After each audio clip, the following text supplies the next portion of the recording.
Hello everyone, আসসালামু আলাইকুম। আশা করি সবাই ভালো আছেন। অনেকদিন পর আমার খাঁচায় এই বড় মুরগিটা ডিম পেড়েছে। আসলে আমি এতদিন জানতাম যে বড় মুরগিটা দেশি ক্রস মুরগি হবে, কিন্তু এটা কমেন্টে এখন জানতে পেরেছি যে এটা সোনালী মুরগি। আমি ভিডিও করার পরে একজন বলেছে যে এটা সোনালী মুরগি, তারও নাকি সোনালী মুরগি এরকম আছে। তো আমি জানতে পারলাম যে এটা সোনালী মুরগি অনেক দিন পর ডিম পেড়েছে, প্রায় 10 দিন পর। কারণ গ্রামে নানা বাড়িতে গিয়েছিলাম, যেদিন ঢাকাতে আসবো বাসের মধ্যে ডিমটা ভেঙে ফেলেছিল, সেই দিনেই লাস্ট ডিম পেড়েছিল। এরপর 10 দিন পর আজকে ডিমটা পারলো। দেখুন ডিমের গায়ে সাদা সাদা অনেকটা কিসের মতো।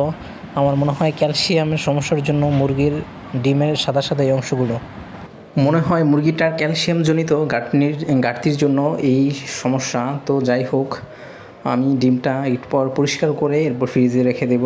আর কালো মুরগিটা এটা অনেকটাই কুচে ভেঙে গিয়েছে, স্বাভাবিক মুরগিতে ফিরেছে। আর এই দুটো হলো আমার কবুতরের জোড়া বাচ্চা। একটা বাচ্চা ছোট, যে বাচ্চাটা একদম ছোট ছিল সেই বাচ্চাটা, আর হলো বড় সাইজের কবুতরের এই বাচ্চা দুটো এখন খাবার খেতে শিখে গিয়েছে নিজে নিজে। আর এদের মা বাবা ডিম পেড়ে বসে তা দিচ্ছে। এরপর আমি ডিমের খোসা কিছু ছিল সেগুলো রোদে শুকাতে দিয়েছিলাম। এরপর শুকানোর পরে সবগুলো একসাথে গুঁড়ো করে এখন মুরগি আর কবুতরকে খেতে দেবো, কারণ এগুলো ক্যালসিয়ামের সমস্যার সমাধান হয়। মুরগির ডিম বা কবুতরের ডিম অনেক ভালো হয়, মানে পুষ্ট থাকে। মুরগির ক্যালসিয়ামের সমস্যা হলে অন্য মুরগির পাখা ঠুকুর দিয়ে খেয়ে ফেলে। তো আমি প্রতি সপ্তাহে এরকম মুরগির ডিম শুকিয়ে কবুতর এবং মুরগিকে খেতে দিই এভাবে। আমার কবুতরের এই ছোটো বাচ্চাগুলো এই যে এখন উপরে আছে, এরপর আমি নিচে দিয়েছিলাম।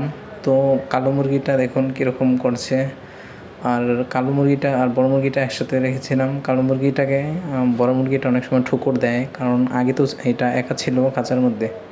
দেখুন কবুতরগুলো কত সুন্দর করে ডিমের খোসা সেই গুঁড়াগুলো খাচ্ছে। আসলে কবুতর এই খাবারগুলো অনেক পছন্দ করে। আর ডিমের খোসা কবুতরকে ইট জাতীয় খাবার, মানে গিটের সাথে মিক্স করে দেওয়া হয়। আমার গিট নেই, তার জন্য শুধু ডিমের খোসায় আমি গুঁড়ো করে কবুতরকে খেতে দিলাম। আর উপরে আমার 4টা কবুতর, সেগুলো নিউ অ্যাডাল্ট, মানে এখনও ব্রিডিং হয়নি, হবে কয়েক মাস পর।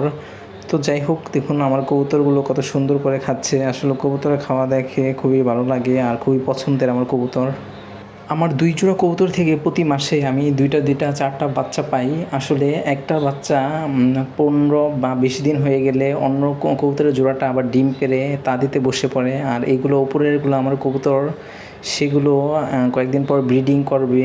আসলে কয়েক মাস পর ব্রিডিং করবে। আর এই বাচ্চা দুটো খাওয়ার উপযুক্ত হয়ে গিয়েছে। আমি চাইছিলাম বিক্রি করার জন্য, কিন্তু ফেসবুকে পোস্ট করার পর এখন তো ফেসবুকে ঢোকাই যায় না। না হলে ফেসবুকে পোস্টটা লেখে এরপর বিক্রি করা যেত, কারণ আমি যেখানে থাকি সেখানে এভাবে অনেকেই বিক্রি করে। তো যাই হোক, সবাই ভালো থাকবেন। আল্লাহ হাফেজ।